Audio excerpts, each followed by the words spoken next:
Bonjour, c'est un plaisir de vous retrouver pour un question-réponse. Il y a la semaine dernière, là, il y a un petit appel aux questions qui a été lancé sur les différents forums, Facebook, groupes Facebook, blogs et ainsi de suite. Et bien voilà, vos questions me sont arrivées. Je ne les ai pas encore ouvertes, mais paraît-il que c'est une bonne cuvée, d'après Thierry là, qui me les a préparées. Et ben, je suis désolé, hein, je me suis mis en pleine lumière en même temps parce que ça va peut-être me faire froncer un petit peu les sourcils, ça va peut-être pas me donner le faciès le plus gracieux qui soit, mais en même temps je ne pouvais pas me refuser ce plaisir. Là on est bien parti pour 2 heures, c'est un véritable plaisir de vous retrouver pour 2 heures, de rentrer vraiment profondément dans ces questions, dans cette réflexion par rapport à cette réforme complète de notre mode de vie.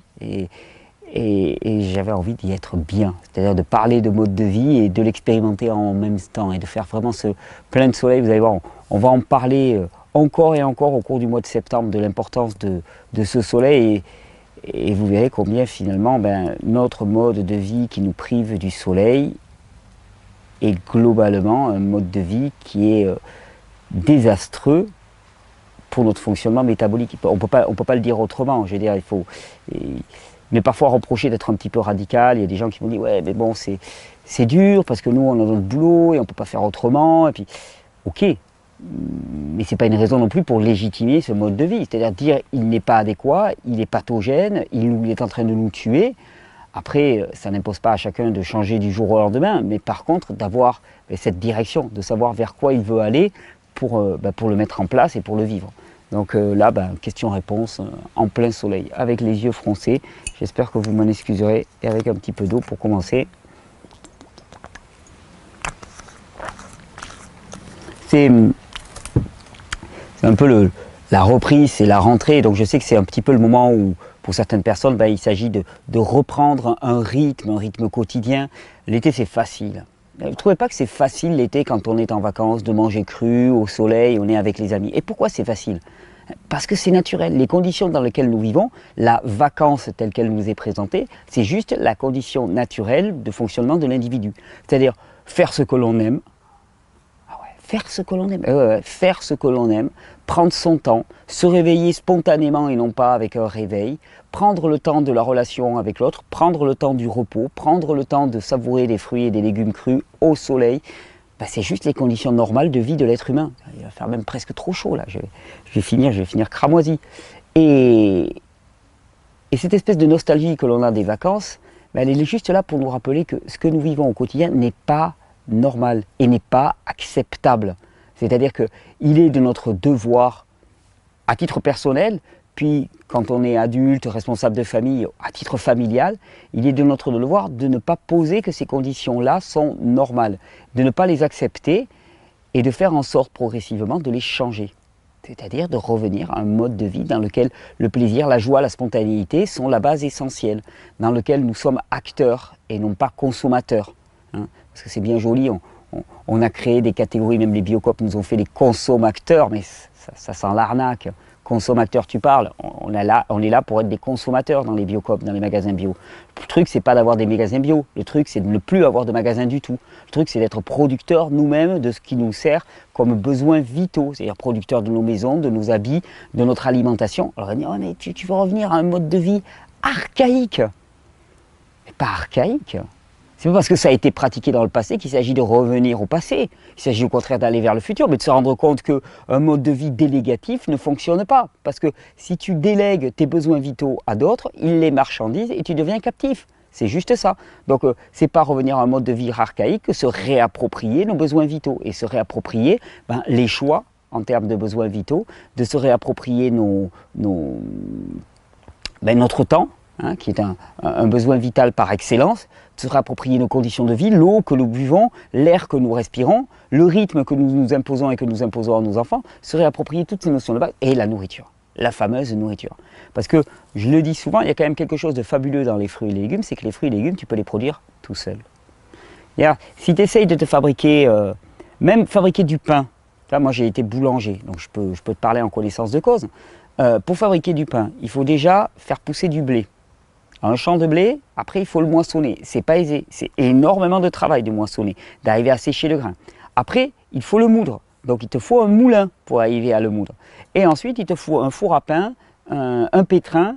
Il faut transformer tout ça. C'est énormément de travail pour passer du grain de blé au produit fini qui est la miche de pain. Par contre, avec un fruit, tu n'as rien de ça à faire. Une fois que ton arbre il est planté, tu récoltes les fruits, c'est tout. C'est-à-dire que c'est appropriable par n'importe qui. Un jardin, des fruitiers, n'importe qui peut le faire. Et c'est ça que je trouve jubilatoire. C'est vraiment ça que je trouve jubilatoire dans ce message, c'est de se dire que non seulement c'est un changement en termes d'hygiène alimentaire, mais c'est un changement de regard radical sur tout ce qui nous entoure. C'est vraiment le challenge. C'est ce que j'ai à cœur de partager dans ces vidéos. C'est l'essentiel du message. Au-delà des choix alimentaires, au-delà des choix de mode de vie, c'est vraiment de dire, mais si on va si mal, c'est parce qu'on a démissionné de nos choix vitaux, de nos choix en termes de besoins vitaux, on a démissionné dans les mains d'autres. Et dans les mains d'autres qui ont décidé de le faire à nos dépens. C'est-à-dire de s'enrichir sur notre dos. Et si on ne se le réapproprie pas, il n'y a rien qui est possible. Donc ce n'est pas en déléguant qu'on arrivera à la solution. La culture de la délégation, elle a atteint ses limites. C'est pour ça que même au niveau politique, on dit toujours oui, ils ont décidé, ils ont dit que ça, ils ont dit que ça. Ouais, mais c'est parce qu'on a délégué, c'est parce qu'on a accepté de déléguer. Et que quelque part, tu sais, quand tu te contentes même de ne pas aller voter, tu continues à déléguer parce que ton non-vote, il tient de la délégation. Ne plus déléguer, qu'est-ce que c'est? C'est faire par soi-même. C'est ça la définition même de ne plus déléguer. Hein. Si tu ne veux plus déléguer la production alimentaire à d'autres, tu produis toi-même. Hein, tu ne vas pas aller râler en disant voilà, il produit comme ci, comme ci, comme ça. On arrête de se rebeller contre papa, maman en tapant notre crise de larmes. On se dit ok, moi ce qu'ils font ne me convient pas, je fais moi-même. Je fais autrement et je fais moi-même. Et je sors des structures qui sont là pour me mener directement dans un droit fil finalement et qui ne me convient plus. Si vous regardez ces vidéos, c'est que globalement ça ne vous convient plus. Et j'essaie de choisir une voie de bifurcation. J'essaie d'utiliser le système à son extrême et de voir que finalement il n'y a pas grand-chose qui m'est interdit. Regardez, pour fêter la rentrée là en plus, j'ai rappelé quand même quelque chose de fondamental. Mais ça, peu de gens le savent. Quand je leur dis « Ah, l'école n'est pas obligatoire ». Attends, comment ça? On peut ne pas aller à l'école? Bien sûr que tu peux ne pas aller à l'école. L'école n'est absolument pas obligatoire. L'instruction l'est. Et d'ailleurs, j'en viens à me demander si la vraie instruction ne serait pas en dehors de l'école. Est-ce que l'école apporte l'instruction ou est-ce que l'école apporte l'obéissance? Mais tu vois, ça on ne le sait pas, donc on n'ose pas bifurquer. Mais dans tous les domaines, tu as le droit de te produire ta nourriture, tu as le droit de répondre toi-même à tes questions de santé, tu as le droit de gérer l'éducation de tes enfants, tu as le droit de te construire ta maison, tu as le droit de tout ça, sauf qu'il faut le prendre. Le plus gros frein à tous ces changements, c'est notre imaginaire. Notre imaginaire qui nous a dit qu'on ne pouvait pas. Parce que depuis notre putain d'enfance, on nous a bridés, on nous a dit qu'on était incapable et on nous a montré, on nous a pointé du doigt notre incapacité avec un système, je vous dis, le système économique est basé sur la rareté, mais le système scolaire est basé sur l'erreur. C'est-à-dire qu'on sanctionne les erreurs, comme le système économique valorise la rareté. C'est-à-dire qu'on te mesure à l'échelle de tes erreurs. Donc on fait te pointer ton regard sur tes erreurs, c'est bien simple. Comment veux-tu qu'il y ait un système éducatif qui fonctionne en montrant le négatif ? C'est pas comme ça qu'on fait grandir les gens. Si on te montre tes erreurs, c'est qu'on a construit un système qui valorise l'erreur, qui met en lumière l'erreur et qui fait que tu te structures autour de ton erreur. Toujours pareil. Il ne peut pas y avoir de message constructif qui est fait sur la culpabilisation, l'erreur, c'est pas possible. C'est pour ça que je suis souvent même en lutte, moi, avec certaines formes de messages. Je pense, et c'est pas une lutte de personne à personne, mais voilà, tous ces messages qui poussent au végétalisme en montrant des abattoirs. Mais pour moi, c'est vraiment méconnaître le B à bas de la psychologie, du fonctionnement psychologique humain, que de penser que de montrer des animaux en train de se faire torturer va conduire vraiment les gens à changer d'alimentation. Ça ne peut conduire qu'à du rejet et à du blocage. Parce que cette notion-là, tout le monde le sait. Tout le monde le sait globalement que les animaux sont perturbés et sont torturés, pas perturbés. Ils ne sont pas perturbés malheureusement les pauvres. S'ils se contentaient d'être perturbés, ce ne serait pas grave. Mais ils sont torturés. Le problème c'est que c'est ne rien connaître à la psychologie humaine et aux mécanismes d'apprentissage que de penser qu'en montrant des abattoirs, on va faire changer le mode de vie des gens. C'est pas comme ça. Je pense que ce qu'il faut, c'est valoriser les fruits et les légumes en termes de sources de vitalité, en termes de sources de joie, en termes de sources d'épanouissement, et que automatiquement, ils prendront la place des produits industrialisés, raffinés, parce que bon, on parle du désastre écologique et éthique correspond finalement la tuerie barbare des animaux, certes, Mais un champ de céréales, hein, au niveau écosystème, c'est aussi une catastrophe. Hein. Mon ami Éric Escoffier le dit assez souvent, mais en termes de microfaune, hein, d'insectes, de batraciens, de reptiles, un champ de céréales, c'est une catastrophe, c'est une éradication massive. Hein. Donc, bon, il ne faut pas voir deux poids, deux mesures. C'est tout le système de l'alimentation industrielle qui est extrêmement violent pour l'écosystème et pour la planète. L'alimentation basée sur les animaux et l'instrumentalisation du meurtre animal en étant qu'un paroxysme, mais ce n'est pas en montrant des animaux en train de se faire égorger sauvagement qu'on va faire changer les gens. Ça, j'en suis persuadé. C'est contre-productif à l'extrême. Ça ne fait que satisfaire les personnes qui sont déjà engagées dans cette démarche. Alors ça, oui, ils jubilent, ils s'offusquent, moi le premier, mais est-ce que ça a vraiment fait changer quelqu'un? Est-ce que tu fais vraiment changer quelqu'un en le culpabilisant? Non. Il suffit de lire n'importe quel traité de psychologie humaine, tu te rends compte que ça ne marche pas comme ça. Donc, on va valoriser les fruits et les légumes. Parce que moi, je vous dis que changer de mode de vie, c'est-à-dire s'octroyer beaucoup plus de soleil, beaucoup plus de repos, beaucoup plus de fruits et de légumes, ben, ça donne la joie. Ça donne la joie, ça donne l'enthousiasme d'y aller. Et c'est ça le plus gros frein. Le plus gros frein, il est idéologique. C'est-à-dire notre imaginaire n'est pas structuré de manière à intégrer que des choses qui nous paraissent accessoires sont pourtant vitales. Des choses accessoires comme le soleil. Prendre le soleil, ouais, ça fait bronzer, ça donne une belle peau pour aller faire le kéké sur la plage.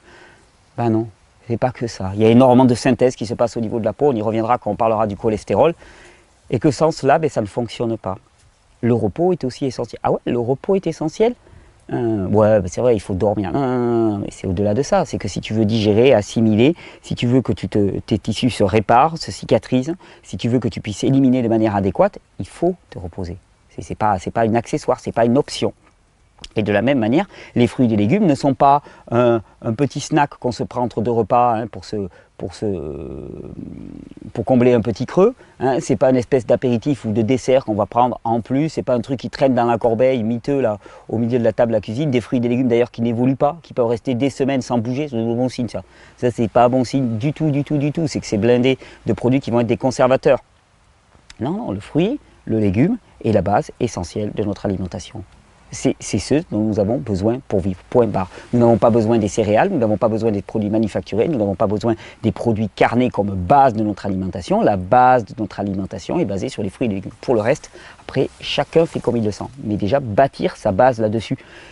Et en fait, ces questions-réponses, c'est tout ce qu'on va raconter. Donc vous pouvez vous épargner 2 heures de visionnage en sachant ça. C'est-à-dire, repose-toi, laisse les mécanismes homéostatiques se mettre en place, prends le soleil, ralentis le rythme, nourris-toi de fruits et de légumes, laisse la place aussi à la diète, au jeûne. Voilà, je suis en jeûne, moi, tous les fins de semaine, je prends 1 jour ou 2 jours de jeûne. Et voilà, quoi, je vois ce qui se passe en moi, je vois la quiétude, je vois la paix. C'est extraordinaire, c'est une expérience que je souhaite à chacun. Parlant d'expérience que je souhaite à chacun, puisqu'on va commencer avant de se lancer dans les questions-réponses, 2 annonces, stage, octobre, les 2 dernières semaines d'octobre, j'ai proposé, vous pouvez aller voir sur le site regener.org, on m'a demandé d'en parler un peu plus abondamment parce qu'il y avait énormément de questions. Je sais qu'ils sont déjà plus de à moitié pleins, donc ceux qui veulent venir, c'est maintenant parce qu'ils sont même plus que ça, donc ils sont à 2 tiers pleins, donc ça va très très vite. 6 jours pour changer de vie. L'idée, c'est de donner le contenu théorique et pratique suffisant pour que chacun puisse mettre en place des réformes de son hygiène de vie de manière efficace. De manière efficace, ça veut dire en évitant les erreurs les plus grossières, en allant droit au but, en sachant déterminer où est son point de départ, en sachant où est-ce qu'il veut arriver et comment s'y rendre de la meilleure des manières, en connaissant toutes les techniques pratiques, cataplasme, ricin, lavement, crusine, cuisine, les différentes possibilités que l'on va avoir, les différentes gradations, non pas pour dire tu dois faire ceci, mais au contraire pour donner à chacun le kit de base, le truc minimal qu'on aurait dû lui donner au début de sa vie, pour bien naviguer dans cette vie et pour changer de vie. C'est ça, 6 jours pour changer de vie. Alors on me demande quelle est la différence entre les 2 semaines. La deuxième semaine, tu as dit c'était plus pour les enfants. Non, tout ce que j'ai dit, il y aura exactement le même programme sur les 2 semaines. C'est exactement la même chose. Sauf que s'il y a des familles qui doivent venir avec enfants, autant qu'elles viennent la seconde semaine. On a dit la seconde comme ça les enfants seront entre eux. Et c'est plus sympa pour un enfant d'être avec des tas de copains que d'être tout seul. Voilà, c'était juste ça. Mais ce sont exactement les mêmes semaines. Vous pouvez vous inscrire à l'une ou à l'autre, le contenu sera exactement le même. Ce qu'il y aura en plus, c'est qu'il y aura certainement plus d'enfants lors de la deuxième semaine, et c'est une chance. Je tiens à préciser, parce qu'il y a des gens qui vont dire « Ouais, non mais il va y avoir des enfants, on va être moins tranquille et tout ». Je suis estomaqué de me rendre compte à quel point nombre d'adultes considèrent les enfants comme une gêne ou un handicap. Mais les enfants, ils nous sauvent. Ils nous sauvent de notre folie parce qu'ils ne sont pas encore complètement lobotomisés par le système productif, ils ne sont pas lobotomisés par l'impératif de faire, faire, faire sans cesse. Et la présence des enfants, pour moi, est une énorme richesse. Ils nous interpellent, hein. Ils nous pointent là où ça fait mal. Ils viennent déloger un petit peu toutes nos zones d'incohérence et de contradiction en nous. Donc, heureusement, s'il y a des enfants. J'espère qu'il y en aura sur les 2 semaines, mais en tout cas, s'il doit y en avoir, c'est sur la seconde semaine. Et le programme sera exactement le même. Donc bienvenue, ça se remplit très rapidement.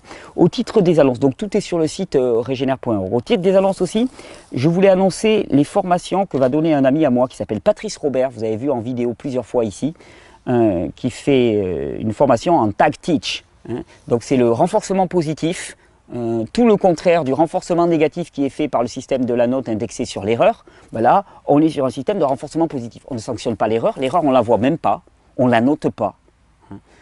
On note que les réussites. Waouh! Ça fait une sacrée différence, pas? Ouais, ça fait une sacrée différence. Et en termes de processus d'apprentissage, c'est colossal. J'ai fait plusieurs vidéos avec Patrice. Il y en a encore qui étaient présentes avec lui dans la série spéciale enfant qui a été diffusée en juin. Et donc, si vous voulez avoir des renseignements, ça se passe à Paris, alors le 24 et le 25 octobre 2015, à Nantes le 27 et le 28, à Agen le 31 octobre et le 1er novembre, et à Perpignan, le 3 et le 4 novembre en Catalogne.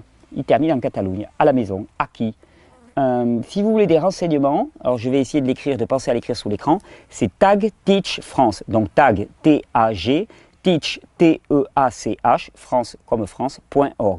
www.tagteachfrance.org et vous aurez tous les renseignements pour vous inscrire à ces formations qui sont excellentes. Pour en parler en connaissance de cause, puisque je les connais, je connais Patrice.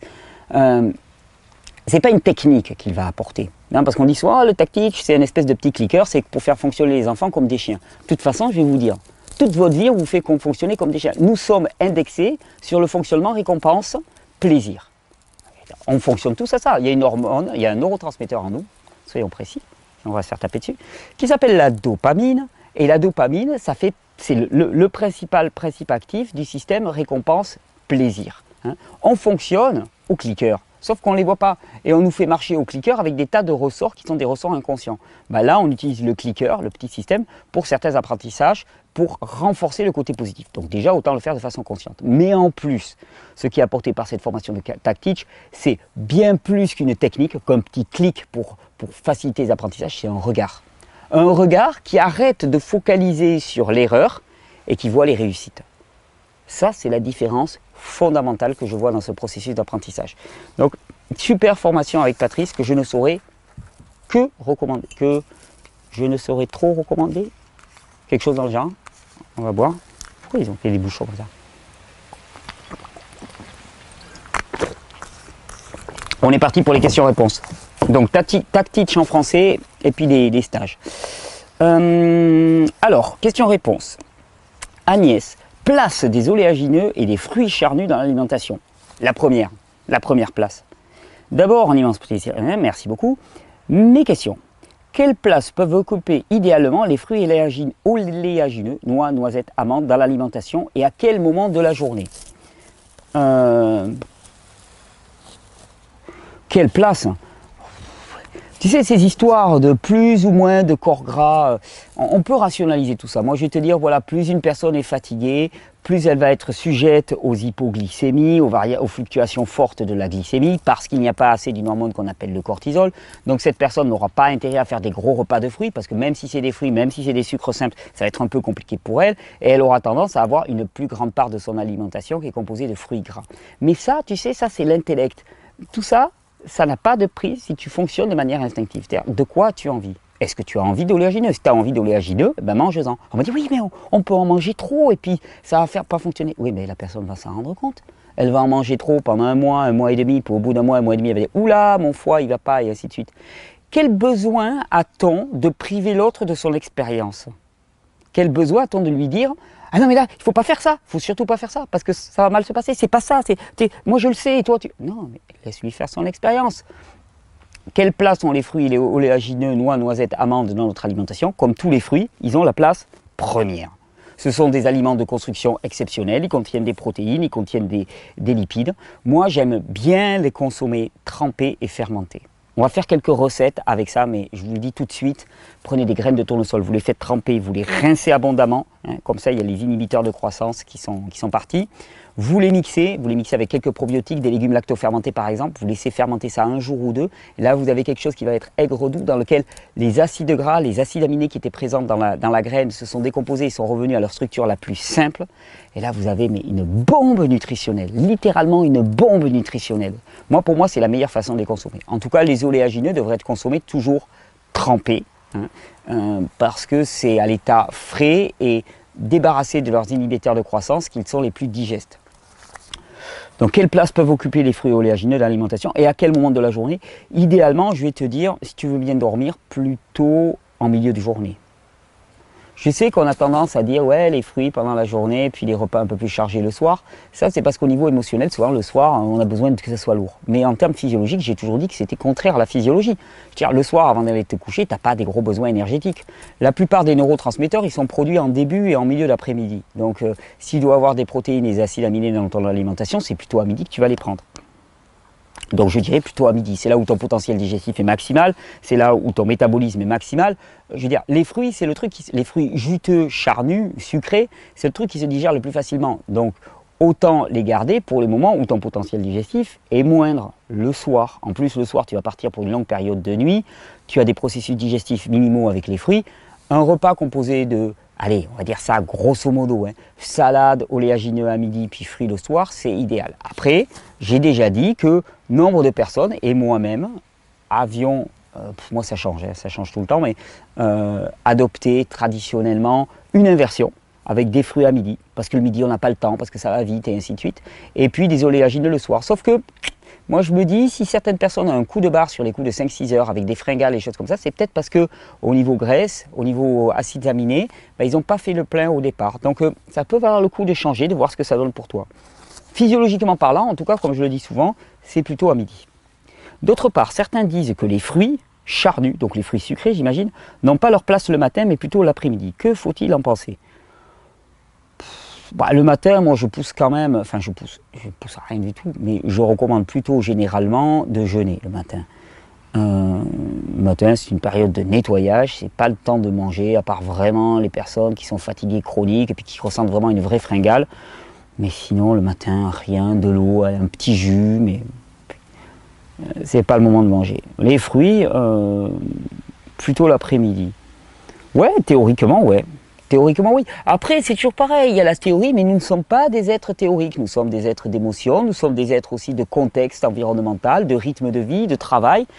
Et peut-être que les fruits n'ont pas leur place le matin, mais toi, tu vas en consommer parce que c'est ce qui te va bien, tu as besoin. Peu importe. En théorie, ça serait plutôt oléagineux, légumes à midi 2h et fruits le soir. Moi je te dire, actuellement aussi, moi j'expérimente de manger qu'une fois par jour et je trouve ça extraordinaire. Je mange en fin d'après-midi, je trouve ça absolument extraordinaire. Donc ça chamboule tout ces trucs. Il faut fonctionner au ressenti, il faut fonctionner à l'instinct, il n'y a pas d'autre façon de faire. Alors on va me dire c'est facile, tu renvoies chacun vers sa responsabilité, tu nous dis, bon finalement tu ne nous dis pas quoi faire, tu ne nous donnes pas de guide. Oui mais attends, est-ce que c'est légitime de donner des guides? Parce que les gens qui disent, ah, Thierry c'est trop facile, tu ne donnes pas de guide, il y en a qui nous donnent des guides, des plans alimentaires pour s'en sortir, et c'est nécessaire parce que dans l'état d'aveuglement dans lequel nous sommes, nous avons besoin d'un guide, alléluia, nous avons besoin de notre guide pour nous dire quoi penser, quoi faire et quoi manger. Eh mais c'est pas parce que tu es dans l'aveuglement qu'il faut te proposer de rentrer dans une autre forme d'aveuglement.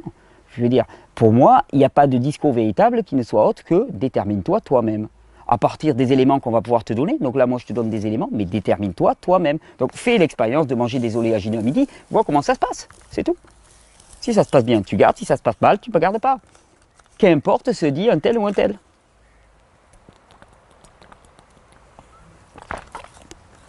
Alors là c'est soleil, sauna, hammam, c'est la totale. Hein. Alors, donc c'est une question de Agnès. Question de Lulubuesque. Métaux lourds, amalgame, tabac. Comment se régénérer en présence de métaux lourds dans le corps? Que doit-on faire pour cela? Les plantes sont-elles suffisantes et si oui, lesquelles? Oula, mais la détoxination des métaux lourds, c'est un sujet à part entière. Je vais m'y plonger, je vais vous en parler sacrément. Pour faire les choses très rapidement, les métaux lourds dans le corps, normalement, ils sont détoxinés par le corps. On a un système particulièrement basé sur un antioxydant principal qui est le glutathion, qui est produit par le foie. Et le système du glutathion est le principal détoxifiant des métaux lourds dans le corps. Oui, on détoxifie nos métaux lourds, heureusement, parce que sinon on en reçoit tout le temps. Ce qui va faire la différence entre une personne qui va être intoxiquée et présenter des symptômes et une autre, exposée à la même dose, ça va être le système de détoxification. Comment se régénérer en présence de métaux lourds dans le corps? Je vais te dire aussi une autre chose. Si tu suspectes que tu as des métaux lourds dans le corps et que tu n'as pas de symptômes associés aux métaux lourds, perso, je resterai tranquille. Parce qu'on a tout fait d'aggraver notre situation en remettant en circulation des métaux lourds qui étaient traités de manière adéquate par le corps. J'en ai déjà parlé dans des vidéos.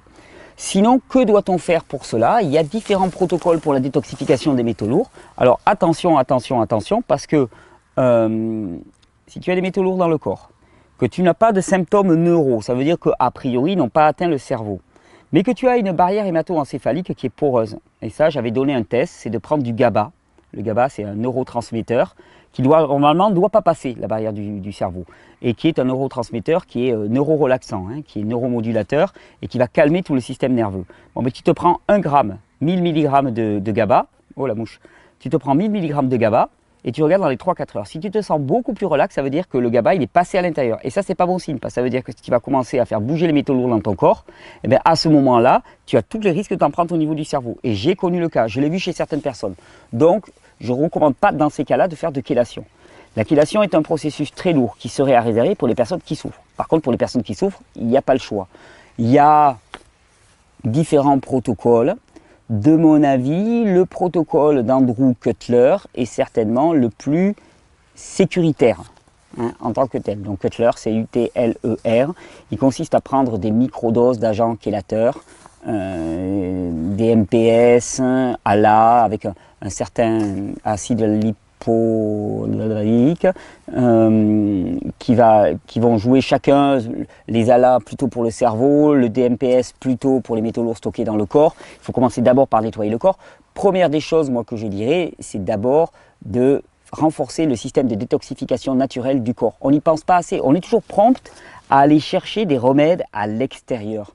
Mais on a des systèmes de détoxification. D'ailleurs, quand on parle de toxicité d'un produit, c'est jamais la toxicité du produit pour lui-même. La toxicité d'un produit, c'est toujours le résultat de l'interaction de ce produit avec le corps humain. C'est-à-dire savoir un petit peu, en fonction du système de détoxification spécifique de l'organisme, ce que ce produit va causer comme dégâts. Et là, les métaux lourds, leur toxicité, elle est à l'échelle de l'efficacité ou de l'inefficacité de ton système glutathion.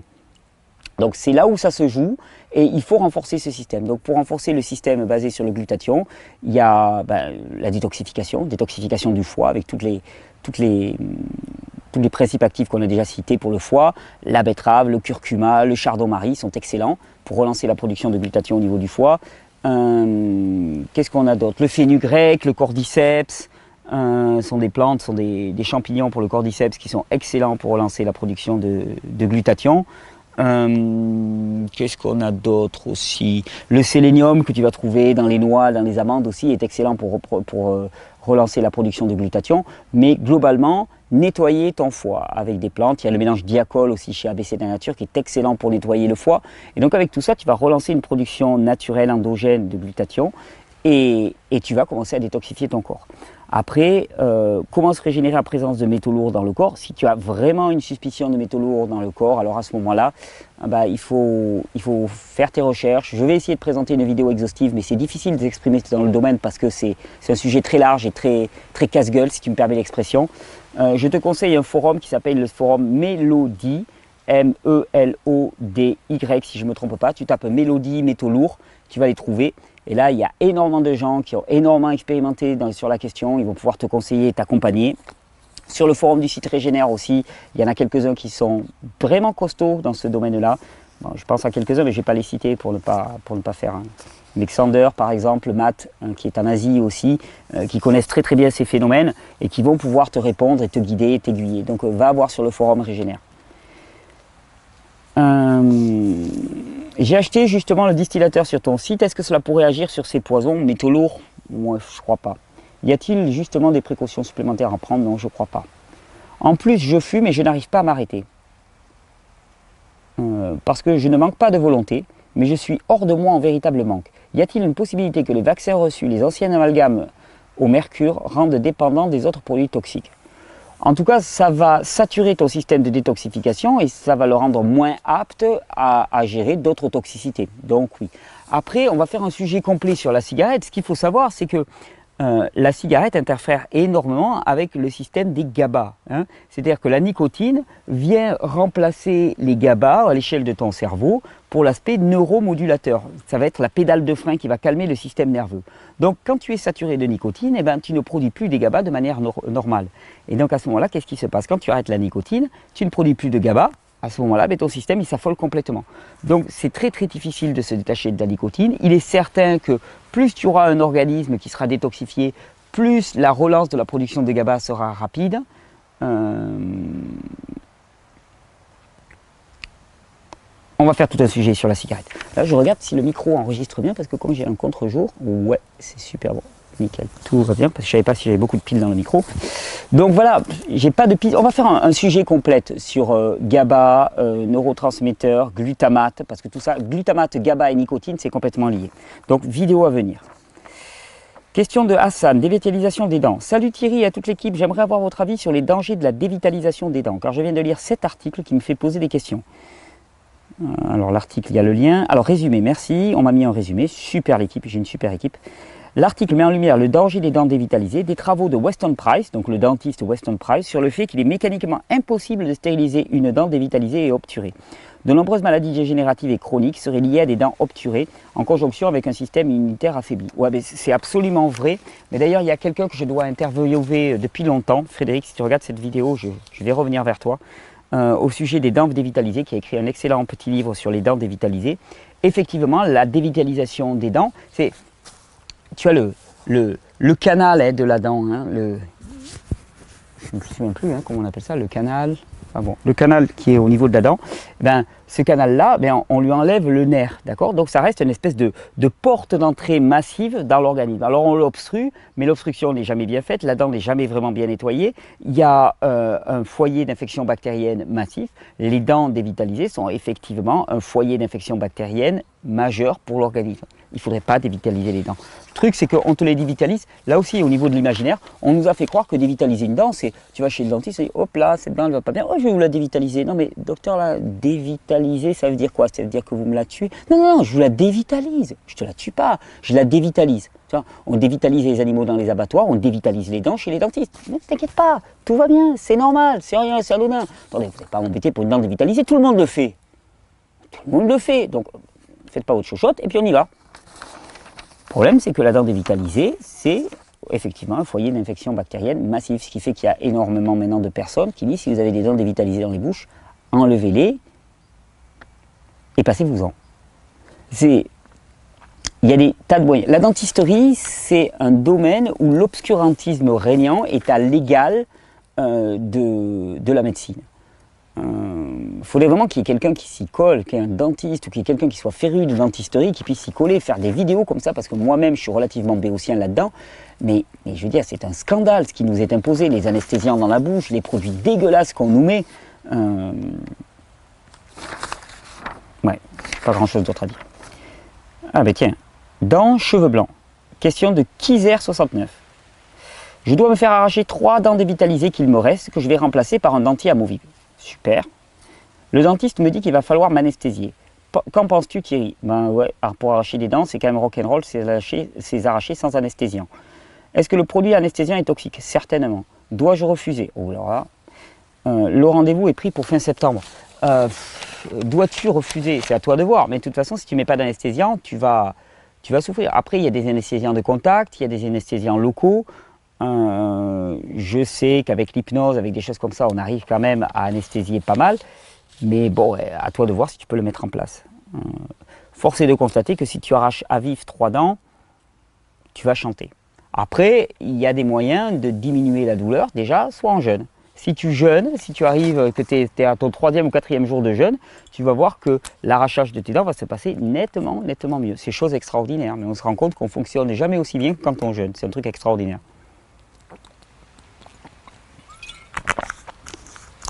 On nous a persuadé qu'il fallait manger, mais on ne fonctionne jamais aussi bien que quand on jeûne. J'aimerais également savoir si le système digestif travaille lorsque nous dormons ou est-ce qu'il est au repos également. Ah ben ça dépend un petit peu de ce que tu lui as donné à manger avant. Si à 8 h du soir, tu as mangé des fruits, que tu te couches à 9h30, 10h, tes fruits sont digérés, donc le système digestif, ben, il travaille. De toute façon, ton corps, il ne s'arrête jamais. Il y a ce qu'on appelle le système nerveux autonome, il ne s'arrête strictement jamais. Par contre, il n'est pas en digestion, il est en élimination. C'est-à-dire que la partie haute de ton système digestif est au repos. Par contre, si à 8 h, 8h30 du soir, tu t'es fait un repas avec des sucres complexes, tu sais ce qu'on appelait avant les sucres lents, c'est-à-dire la pasta, mélangée qui plus est avec des protéines, des produits animaux particulièrement indigestes, des sauces grasses, donc tu t'es fait une espèce de gloubi-boulga qui mélange lipides, glucides et protéines, parce qu'il faut des repas, équilibrés, paraît-il, ce qui est l'une des plus grosses, formidables arnaques qu'on puisse imaginer, la notion d'équilibre des repas, parce que si tu équilibres ton repas, d'ailleurs c'est très marrant parce qu'on te dit d'équilibrer tes repas, mais quand on dit équilibré, c'est en macronutriments, lipides, glucides, protéines. On se moque éperdument d'équilibrer, on ne te dit pas il faut toutes les vitamines du groupe B, il te faut toutes les vitamines du groupe D, il te faut toutes les vitamines C, il te faut tous les minéraux. Ça, on ne s'en occupe pas, on n'en a rien à cirer. Par contre, il te faut lipides, glucides, protéines. Pour te dire à quel point on est dans de l'obscurantisme total. La diététique actuellement, c'est une religion. On est dans le domaine du religieux. C'est-à-dire qu'on te dit il faut équilibrer tes repas en lipides, glucides, protéines. Voilà. La messe est dite. Donc lorsque nous dormons, ça dépend de tes choix pour savoir s'il est au repos ou pas. Mais il vaudrait mieux qu'il soit au repos. Ensuite, j'ai vu une de tes vidéos où tu disais qu'avoir les cheveux blancs n'était pas normal. C'est pas que c'est pas normal, c'est que c'est un signe que certaines réserves organiques et minérales dans le corps commencent à être épuisées. Ça dépend à quel âge. C'est pas normal. Est-ce à dire qu'un individu garderait ses cheveux noirs toute sa vie? Pourquoi pas? J'en sais rien. C'est un témoignage. Les cheveux blancs, c'est un témoignage d'une faiblesse minérale. Alors après, il peut y avoir aussi des gens qui l'ont relativement constitutivement, c'est-à-dire qu'ils ont moins minéralisé dans cette partie-là. Ça ne veut pas dire qu'ailleurs dans le corps, ils vont être moins minéralisés. Mais tu vois, là, moi, je commence à avoir des petits cheveux blancs. Bon, voilà, dans ma famille, on a les cheveux blancs relativement assez tôt. Il y a une faiblesse congénitale à ce niveau-là. Est-ce que c'est normal, pas normal? Que penser des cheveux blancs du Dr Morse? Ils sont super jolis. Moi, je trouve qu'il a une belle tignasse blanche. C'est joli comme tout. Mais tu sais, le fameux Dr Morse. Dr Morse, pour le préciser, hein, c'est le docteur d'épaule. Non, c'est l'une des personnes qui a contribué à ma formation. C'est quelqu'un qui fait des vidéos en anglais et qui est fortement remis en cause parce que il est pas taillé comme un bodybuilder. Il a des cheveux blancs, par exemple. Alors déjà, première chose, moi, que je réponds, mais qu'est-ce qu'on en a à faire? Est-ce que la véracité du discours de quelqu'un est établie sur son apparence physique? Non, parce que je vais te dire, moi, à ce moment-là, moi, j'arrête de faire des vidéos, je me mets à la salle de muscu, je commence à pousser de la fonte, et tu vas voir que je vais faire du biceps. Il n'y a pas de problème. Si je n'ai pas de biceps, c'est simple, c'est parce que je passe pas mon temps à pousser de la fonte. Parce que je bosse pour faire des vidéos, pour faire des stages, parce que je m'investis là-dedans. Et donc, j'ai une musculature qui est adaptée à mon mode de vie. J'ai une musculature qui me permet de m'occuper de mon jardin, de mon gamin, de faire les activités physiques que je fais dehors. Mais il n'y a aucun sens à développer une musculature qui n'est pas en adéquation avec une activité physique. Sinon, c'est juste de la plastique, et je ne vois pas l'intérêt de la plastique. Tu sais, on est poussière et on retournera poussière. Alors je vais te dire, c'est pas parce que tu vas briller pendant 10 ans de ta vie avec tes gros biscottos que ça va changer grand-chose. Dr Morse, il a un physique qui est adapté déjà à son mode de vie. C'est quelqu'un qui passe énormément de temps à aider les autres, assis dans son bureau, il le dit lui-même. Il a une activité qui est totalement sédentaire, qui a un développement, qui a un rapport, et puis est-ce que c'est parce que, je ne sais pas moi, il mange plus que nécessaire? Est-ce que ça invalide son discours? C'est ça que je ne comprends pas. C'est complètement... je veux dire, c'est pas parce que je dis quelque chose et que je ne suis pas capable d'y arriver pour moi-même que ça invalide ce que je dis. C'est l'une des folies. C'est ce qui te prouve que le système éducatif est complètement raté. Parce que arriver à lire des énormités comme je peux lire parfois sur certains sites, blogs, parce que je me balade encore, ouais, je me balade, je regarde. Je fais même des fois sur Facebook. Quand j'ai envie de prendre des coups, tu sais, je vais sur Facebook pour lire un petit peu tout ce qui est écrit là, tu sais, les petits groupes rebelles, tu sais, la dissidence de Facebook anti-Thierry Casasnovas. Il y a ceux qui sont passés dans la dissidence, qui tapent sur Thierry Casasnovas. Et donc je vais lire un petit peu et je me rends compte que finalement il y a énormément de jugements, non pas sur le discours. Si seulement il y avait des critiques sur le fond, ça serait intéressant. Mais en fait c'est sur l'apparence physique, donc c'est juste qu'il n'y a rien à dire. Le docteur Morse, il n'y a rien à dire sur lui. Donc qu'est-ce qu'on dit? On dit, ah, il est gros, il a les cheveux blancs. Ouais, ok, et alors? C'est sans problème. S'il mange des pizzas, pas de problème. Est-ce que ça invalide son propos? Non. Non, en aucun cas. Donc au final, c'est son histoire à lui. Donc que penser des cheveux blancs du docteur Morse? Bon, déjà, Robert, il a quel âge? Il a 60 et quelques années. Donc avoir des cheveux blancs à son âge, c'est pas anormal. Et puis voilà, il a eu un mode de vie avant de passer crudivore. Et puis voilà, il a un rythme de vie qui est certainement relativement stressant. Il n'y a pas que l'alimentation dans la vie. Donc je ne me ferai pas de teinture. Tout comme je ne me ferai pas des heures en salle de musculation pour te faire croire que j'ai pris de la musculature naturellement. C'est-à-dire, si j'ai un mode de vie qui me pousse à travailler beaucoup plus avec mon corps, c'est-à-dire si je fais beaucoup moins de vidéos et que je m'occupe beaucoup moins de régénère, bah obligatoirement, je vais te dire, hein, moi j'en rêve. Bon, j'en rêve pas, je suis bien avec ce que je fais là, mais je ne vais pas faire ça pendant 20 ans. Passerai le relais, hein, parce qu'il n'y a pas de raison, hein, la parole elle doit être partagée. Et je retournerai à mon jardin, planter des arbres. Mais entre nous soit dit, je vais te dire, hein, moi je suis en train de préparer une vidéo sur la course à pied. Donc j'ai été en contact avec pas mal de triathlètes, des gens qui pratiquent l'Ironman par exemple. Alors Ironman, je vais te dire, Ironman c'est quand même 3 km 8 de natation, excusez-moi les gars, ou 4 km 2, je me souviens jamais, 180 km à vélo et 42 km 195, donc soit un marathon en course à pied. Tout ça, pas sur une durée d'un mois, à y chaîner. Hein. Donc on peut dire quand même que c'est de l'épreuve physique extrême, l'Ironman. Tu vois les gens, comment ils sont taillés pour l'Ironman? Ils n'ont rien à voir avec ces espèces de poupées gonflables qu'on voit sur YouTube. Là, actuellement, c'est la grande mode des mecs là, avec des biceps énormes et des dos énormes. Et puis si tu leur ressembles pas, on te traite de tafiole, enfin je passe les insultes toutes plus grossières les unes que les autres, parce que tu leur ressembles pas. Je vais te dire, dans la nature, balade-toi avec des gros biceps comme ça et un dos aussi large en étant aussi lourd, mais c'est improductif au possible, c'est totalement anormal. Pour moi, la musculation à l'extrême, et c'est pas un jugement sur les personnes, hein, ça tient de la même déformation du schéma corporel que l'anorexie ou que l'hyperphagie ou que la boulimie ou que des choses comme ça. C'est une perturbation de la représentation du schéma corporel. C'est pas mal, mais il faut arrêter de considérer que c'est la norme. Tu regardes les peuples premiers, les mecs, ils n'ont pas un physique de bodybuilder. Hein. Ils ont des petits bras, ils ont des petites jambes, ils sont légers la plupart du temps, ils n'ont pas la tablette de chocolat au niveau des abdos. Tout ça, c'est du matraquage publicitaire qu'on nous fait pour conduire l'être humain vers quelque chose qui est totalement anormal. Alors, il n'y a pas de problème à avoir de la musculature. Après, c'est les extrêmes qui sont complètement délirants. Alors, question de Vincent. Amaroli urinothérapie. Thierry, pardon, ça c'est moi. Thierry, ouais, je commence à être Thierry là. Thierry, tu dis qu'Amaroli peut s'utiliser en externe, mais pas en interne.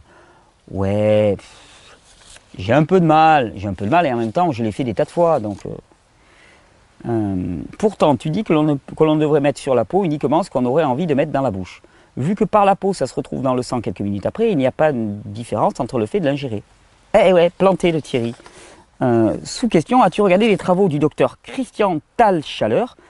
Oui, je connais beaucoup le travail de Christian Thalchaleur, qui est un travail de pionnier extraordinaire, parce qu'il était le seul il y a des années. Il est toujours là, Christian, il tient toujours la route. Il démontre par l'exemple la validité et la véracité de sa démarche. C'est quelqu'un qui a fait tout, parce qu'au moment où il était tout seul, c'est lui qui a tracé la route. Moi, les premiers livres que j'ai lus, c'était de Christian Thalchaleur. Je me souviens même avoir fait un stage avec lui. Ça fait longtemps qu'on ne s'est pas vu. Je lui ai parlé au téléphone. C'est quelqu'un qui est adorable, qui ne compte pas son temps. Enfin voilà.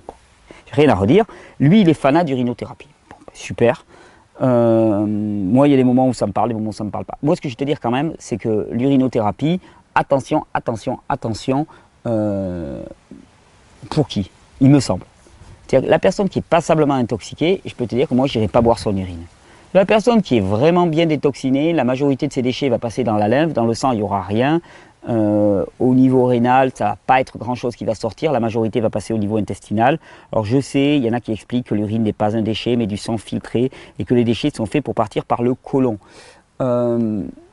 Je pense qu'il y a quand même une élimination de déchets par l'urine, parce que sinon il n'y aurait pas d'infection urinaire, sinon il n'y aurait pas l'urine qui brûle. Donc va boire ton urine en période d'infection urinaire. Moi je ne le sens pas trop.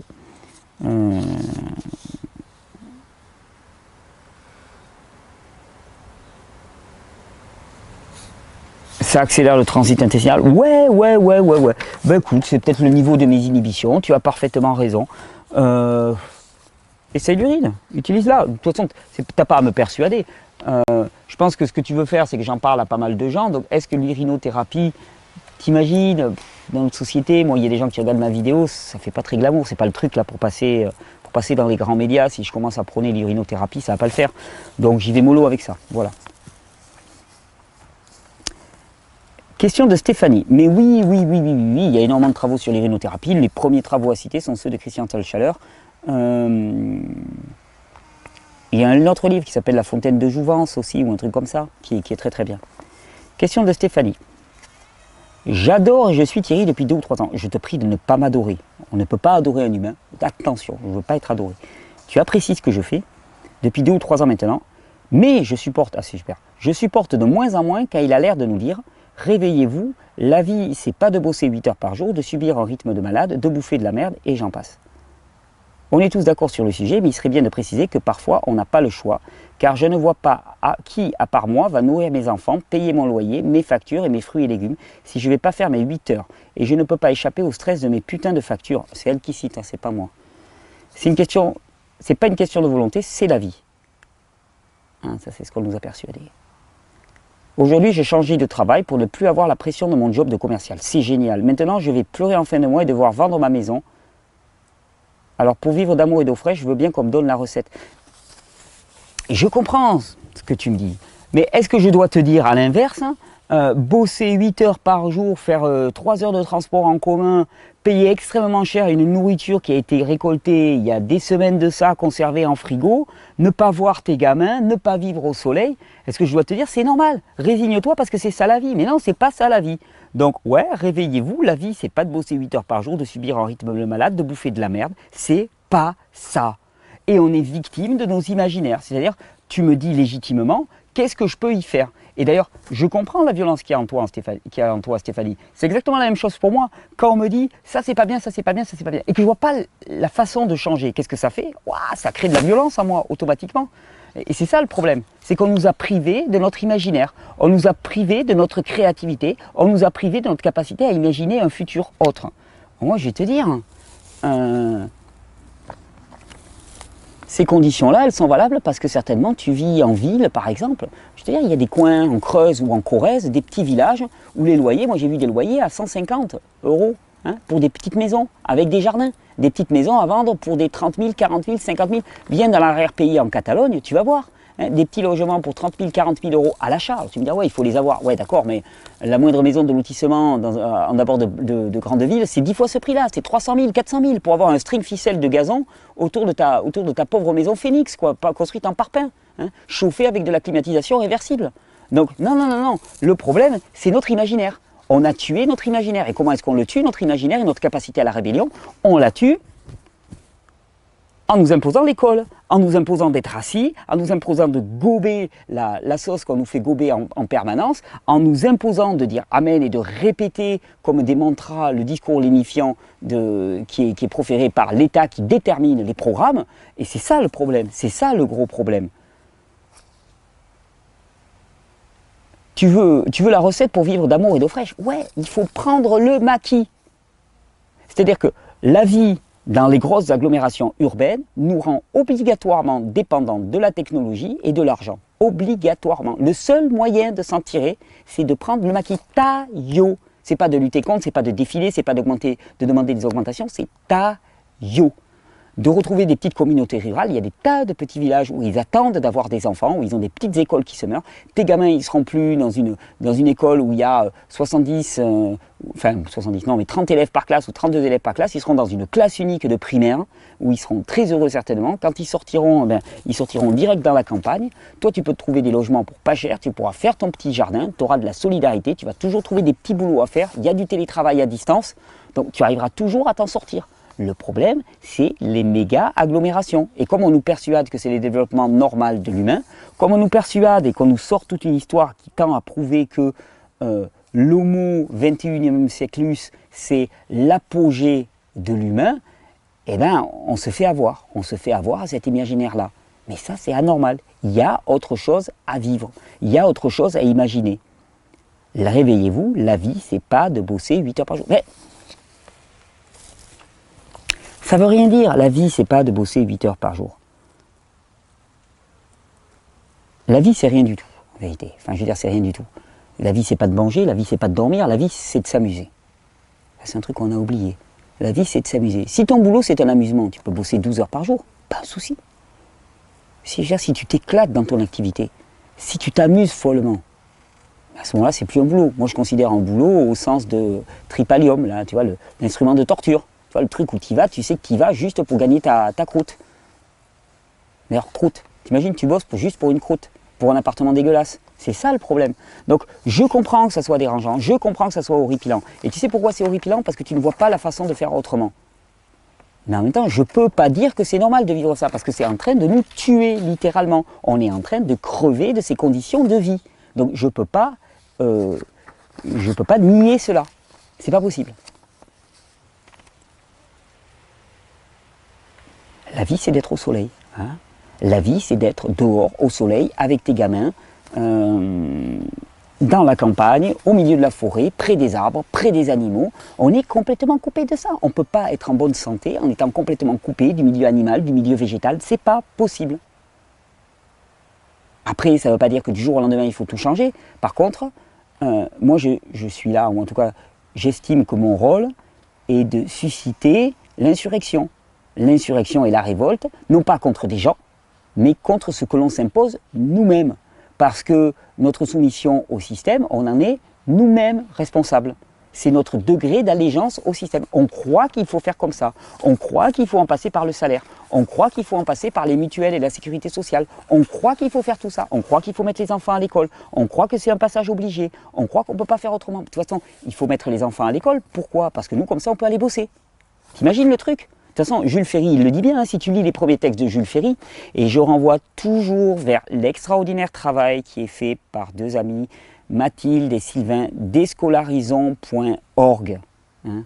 Eux, en matière de déconstruction, vous pouvez vous abonner à leur newsletter, moi je la reçois régulièrement, et là, c'est de la vraie pensée critique.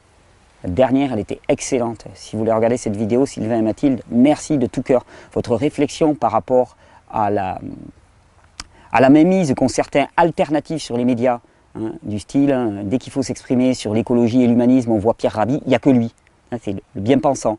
Et puis dès qu'il faut s'exprimer sur les vaccins ou la médecine alternative, c'est Henri Joyeux. Hein. J'ai rien personnellement contre Henri Joyeux, mais il y en a marre qui monopolise toute la parole, comme il y en a marre que Pierre Rabhi monopolise toute la parole. Pourtant, j'aime énormément Pierre Rabhi. Je suis un fan de ce qu'il a écrit. J'ai été le premier à supporter sa campagne en 2001. Mais il y en a marre d'entendre que lui. Il y en a marre qu'il soit omniprésent dans les médias. Et qu'il prenne la place aux autres. C'est-à-dire qu'il est de notre responsabilité aussi de laisser la place. Hein. Moi, on m'avait proposé il y a quelque temps de faire par exemple un truc avec Henri Joyeux, Pierre Rabhi, enfin tous les grands pontes. Je ne veux pas y aller. Je ne veux pas y aller parce que le but n'est pas de remontrer ma tête dans tous les trucs possibles. Hein. Le but, c'est qu'on soit des milliers à s'exprimer et à dire ce que nous pensons. YouTube est excellent pour ça. Prends ta caméra, prends ton téléphone portable et fais des vidéos. Exprime-toi, partage.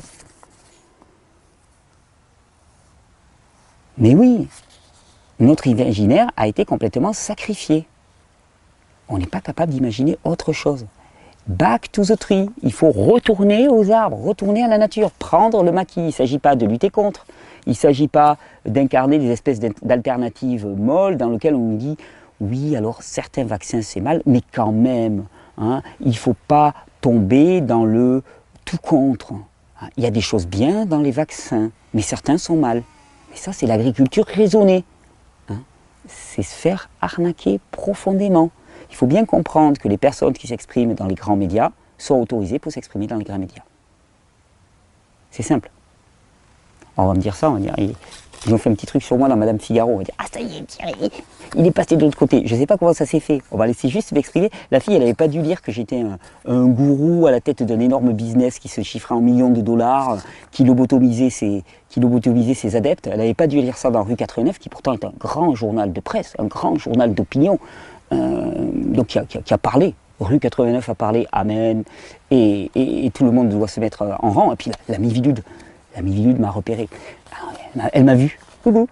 Et ce que je veux dire par là, c'est qu'il faut bien comprendre que sont autorisés à parler dans les grands médias les personnes qui collent avec les grands médias.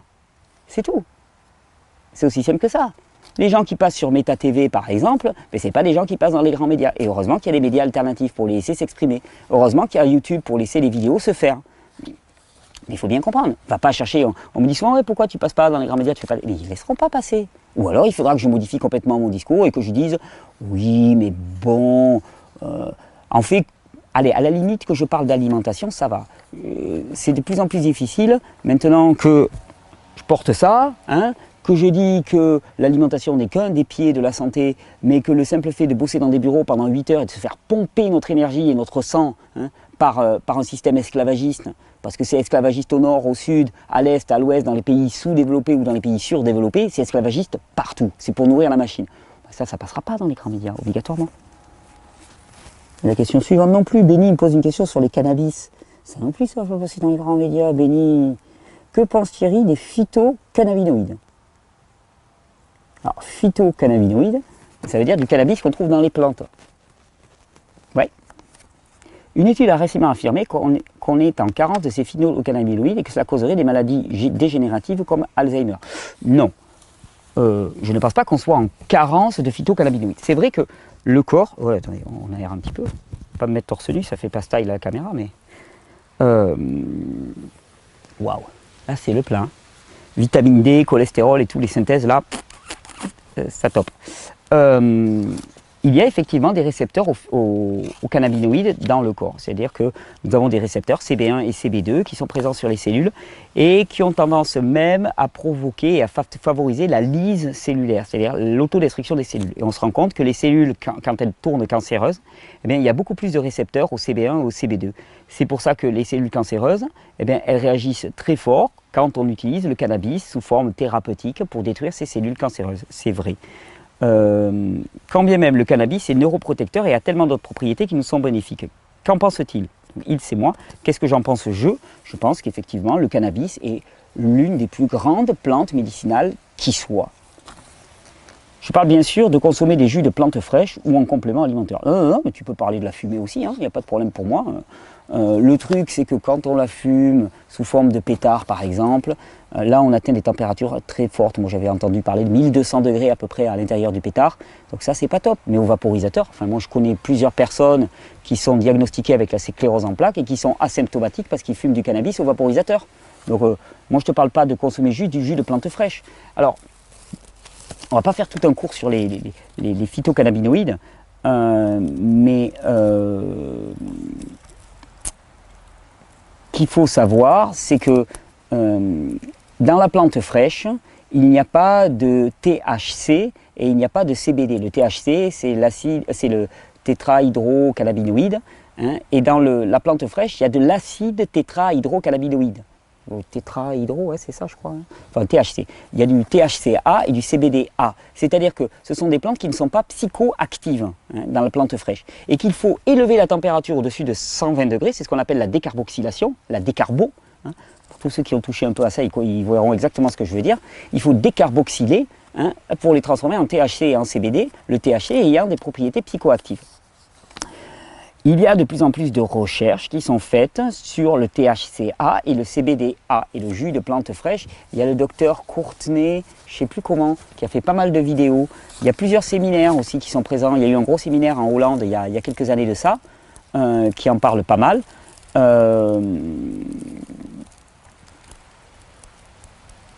le jus de plante fraîche contient ces CBDA et ces THCA qui effectivement favoriseraient la destruction des cellules anormales dans notre corps, auraient un rôle neuroprotecteur. Le CBD en tant que tel, le CBD est neuroprotecteur, oui. D'ailleurs aux États-Unis, il est maintenant d'utilisation légale, en France aussi d'ailleurs. Si tu prends de la pure huile de CBD, il y a un labo qui s'appelle CBD Lab. Tu peux en trouver maintenant, c'est pas donné, c'est très cher, il vaut mieux se la faire soi-même, mais il faudrait avoir des espèces contenant que du CBD. Bon, il y aurait tout un dossier à faire sur les phytocannabinoïdes. Dans un question-réponse, je ne vais pas pouvoir y répondre de manière exhaustive, mais le jus de plante fraîche, oui, est certainement excellent. De toute façon, c'est une plante qui est très chargée en chlorophylle, qui donne un jus qui est excellent, qui pousse très très bien, qui fait des plantes énormes. Tu peux avoir à partir d'une graine, tu peux avoir des pieds, allez, dans des bonnes conditions en extérieur, 2 mètres, 2 mètres et demi. Moi, j'ai eu des copains qui m'ont dit avoir récolté, je ne sais plus combien de centaines de kilos de plantes fraîches sur un seul pied, quoi. Donc, oui. Et puis alors, l'avantage, c'est que, vu que c'est une plante qui, quand même, sur le plan financier, rapporte pas mal, il y a des grands spécialistes de la botanique du cannabis. Donc, tu peux aller voir sur les forums. Mais en plante fraîche, elle n'a aucune propriété psychotrope, c'est une plante médicinale majeure, oui. Commence à faire chaud là quand même. Là, je crois que je commence à vraiment trop cuire. On va s'arrêter un instant et puis je reprends juste un peu à l'ombre. Bon, on reprend finalement quelques grosses heures après, voire même une journée après. Finalement, rien ne valait l'exposition au soleil comme ça. On reprend donc avec une question de Art On, critique de la médecine chinoise. Question qui fâche. Allons donc. Bonjour Thierry, pourquoi dis-tu dans une des vidéos que la médecine chinoise dure depuis si longtemps car elle est adaptée à des symptômes que cette médecine n'a jamais pu vraiment soigner / comprendre, point d'interrogation. Ta vidéo fait polémique dans 2 forums sur la médecine traditionnelle chinoise. Comment peux-tu dénigrer autant cette médecine qui se complète parfaitement à ce que tu proposes? Comment peux-tu dénigrer autant ce penchant spirituel de ton approche? Alors, le penchant spirituel, je ne vois pas trop. La médecine traditionnelle chinoise, c'est pas une médecine spirituelle en tant que telle. Et l'approche spirituelle, je la dénigre absolument pas.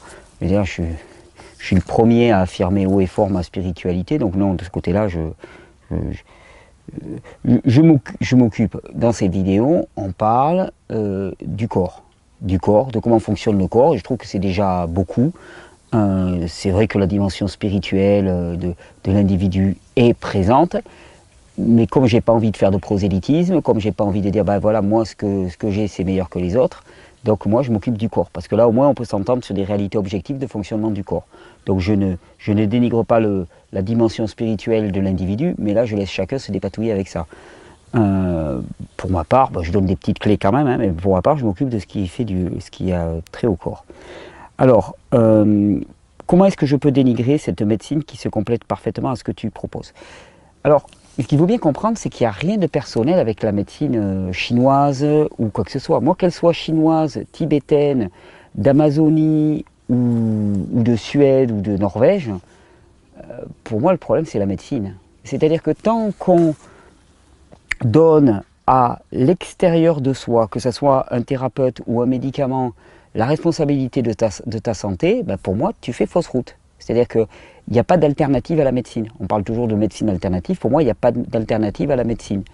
C'est un peu comme quand on parle d'éducation alternative, il n'y a pas d'alternative à l'éducation. Il n'y a pas quelque chose de « allez, il faut changer quelques petits paramètres ». C'est juste que c'est pas bon, on jette. Et pour moi, la médecine, c'est exactement ça. C'est-à-dire que tant qu'on donnera la prépondérance de la guérison à des agents extérieurs, on rate la cible. On rate vraiment la cible. Les plantes médicinales, les traitements et choses comme ça peuvent être des bons soutiens, mais uniquement des soutiens à un processus de guérison qui est propre au corps et qui n'a pas lieu en dehors de lui. Et c'est ce que je reproche à toutes ces approches de médecine, c'est qu'il y a toujours un médecin spécialiste qui sait que l'on va consulter en tant que patient. Donc, rapport hiérarchique encore et encore, rapport de pouvoir encore et encore. Je comprends bien que mes propos choquent. J'ai choisi pour ma part de ne pas me positionner en tant que thérapeute. Et c'est important pour moi. Alors, bon, voilà, prenez ce que vous voulez de ça. Je pense que pour moi, il n'y a de bons thérapeutes que des enseignants de santé. Alors je sais qu'à une époque, dans la Chine ancienne, les médecins n'étaient payés que lorsque finalement les gens étaient en bonne santé. Et ça, je trouve ça bien. C'est-à-dire que si on fait de la santé une valeur, aucun problème. Et donc à partir de ça, de tout notre cœur, en tant qu'accompagnant de santé, bah, tu vas essayer de faire en sorte que les personnes prennent des bonnes habitudes de santé. Là, ok. Mais si tu fais de la maladie une valeur, c'est-à-dire que si tu t'enrichis chaque fois que quelqu'un vient te consulter pour maladie, il n'y a aucune raison objective que tu amènes cette personne à l'état de santé. C'est deux trucs qui ne peuvent pas fonctionner qui peuvent pas fonctionner ensemble. C'est un peu tant que la rareté sera la valeur économique, tu ne peux pas imaginer un système qui fonctionne sur l'abondance et qui crée l'abondance, parce que l'abondance vient détruire la valeur économique qui est la rareté. Là, c'est exactement la même chose. Donc la médecine actuellement, toutes les médecines que je connais sont des médecines de la mauvaise santé, au sens où elles n'interviennent que quand la personne est en mauvaise santé. Donc leur but ne peut pas être de rétablir la pleine santé de la personne, étant donné que la prospérité de ces médecines ne fonctionne que sur la mauvaise santé.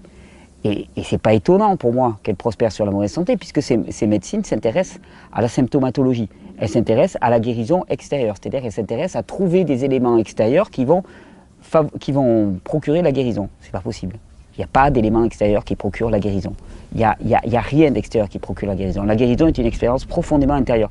C'est vraiment l'essentiel du message que je veux porter, et c'est l'essentiel du message hygiéniste. C'est ce qui fait la grande rupture entre l'hygiénisme et toutes les médecines, quelles qu'elles soient, quantiques, astrophysiciennes, tibétaines, bouddhistes, tanzaniennes, guatémaltèques, tout ce que tu veux. C'est-à-dire que tant qu'il y a un rapport de hiérarchie, tant qu'il y a un rapport de l'extérieur vers l'intérieur, ça ne marche pas. Alors on va dire, oui, mais les gens ont toujours fait ça et tout. Mais je te citerai toujours cette phrase du grand Coluche qui disait, c'est pas parce qu'ils sont nombreux à avoir tort qu'ils ont raison.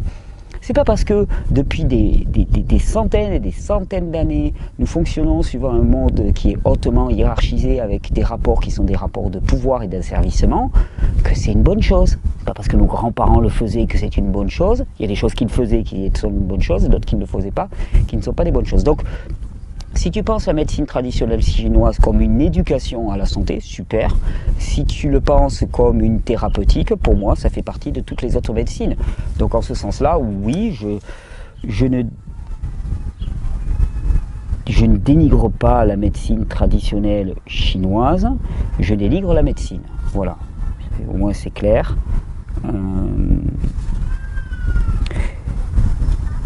Et puis bon, ce que je veux te dire par là, c'est que preuve en est que la médecine traditionnelle chinoise traditionnelle moderne, n'atteint pas ses buts. Quand tu vois la déliquescence du mode de vie en Chine actuellement, quand tu vois à quel point les règles de diététique de base sont complètement bafouées, à quel point les gens deviennent obèses, diabétiques, cancéreux, dans un pays qui se targuait quand même d'une bonne état de santé, je me dis, la dimension de l'éducation à la santé, elle a complètement disparu. Donc voilà, c'est l'essentiel de ma critique. C'est une critique contre la médecine. Tu sais, j'ai fait une vidéo qui s'appelle « Le jeûne, première et unique médecine ». C'est pas pour rien.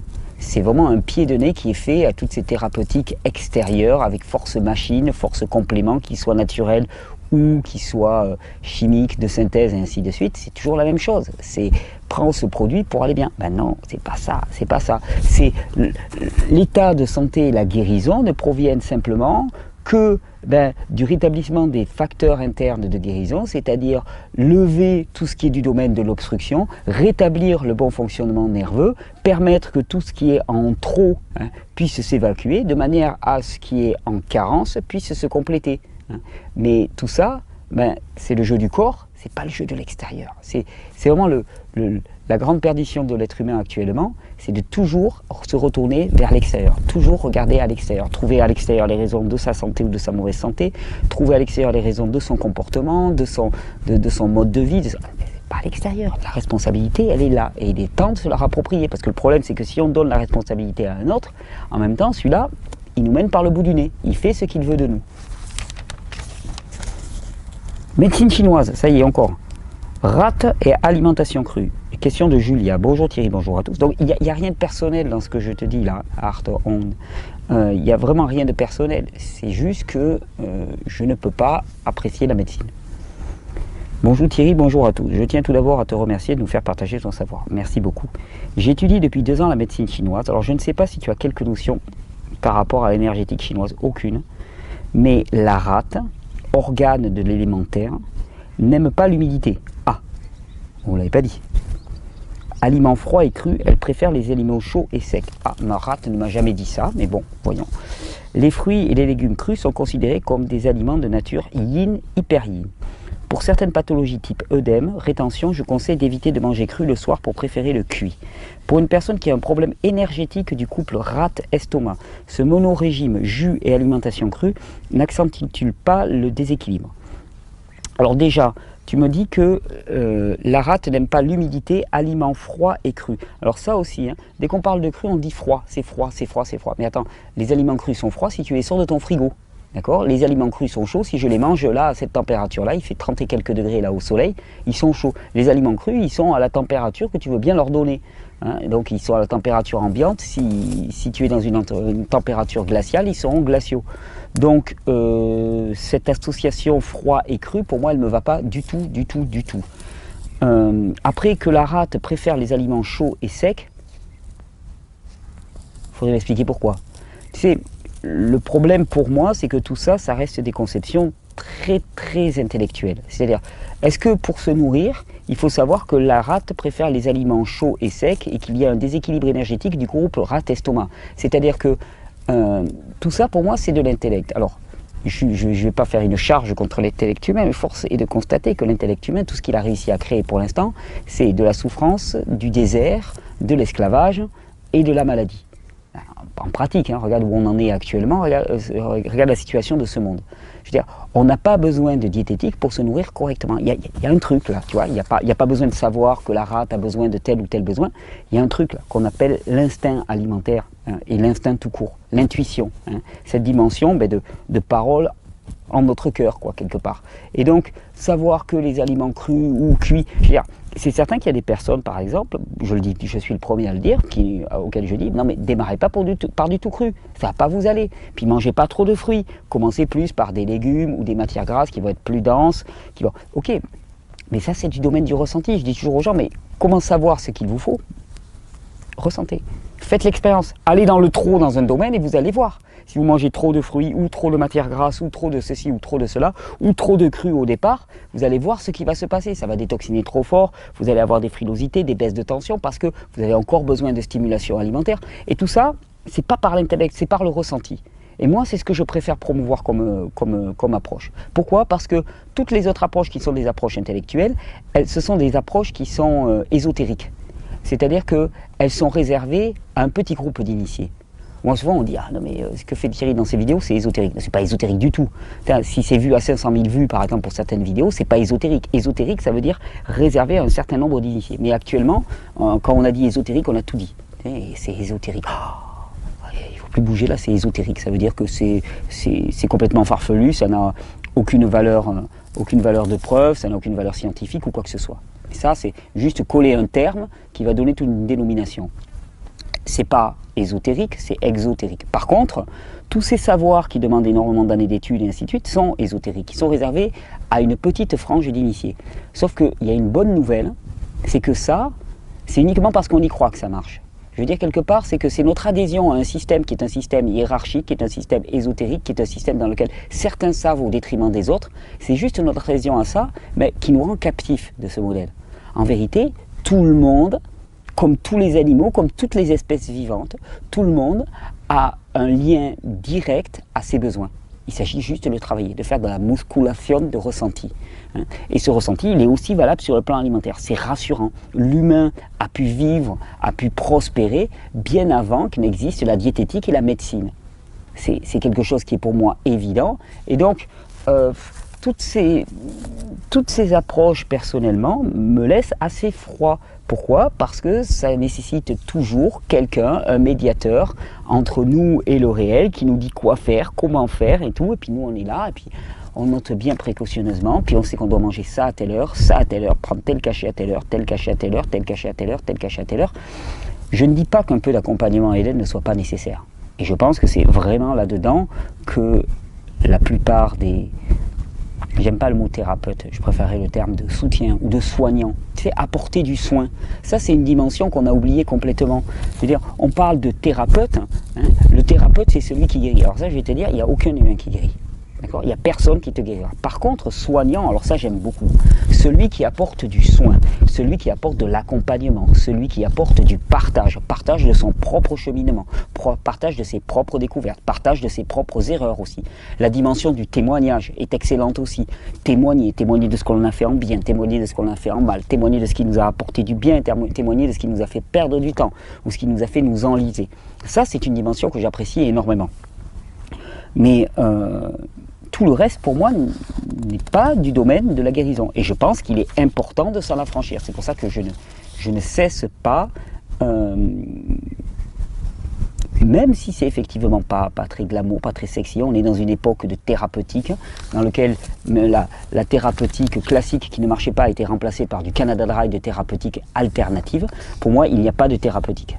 Il n'y a pas de thérapeutique qui soit du domaine humain. Il y a du soin et il s'agit d'apporter du soin les uns aux autres. Ça, c'est important pour moi.